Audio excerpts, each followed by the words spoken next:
മക്കത്തെ മംഗല്യരാവ് ഖദീജത്തിൻ കല്യാണ നാള് മുഞ്ചുള്ള തേരിലങ്ങേറി എത്തിയല്ലോ മണിമാരൻ.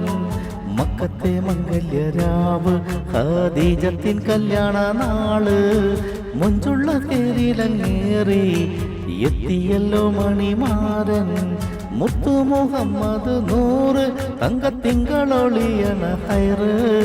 മുത്തു മുഹമ്മദ് നൂറ് തങ്കത്തിങ്കളൊളിയണ ഹൈറ്. മങ്കപീരിശത്തിൽ മുങ്ങി എത്തിയല്ലോ മണിമാരൻ. മക്കത്തെ മംഗല്യരാവ് ഖദീജത്തിൻ കല്യാണ നാള് മുഞ്ചുള്ള തേരിലങ്ങേറി എത്തിയല്ലോ മണിമാരൻ.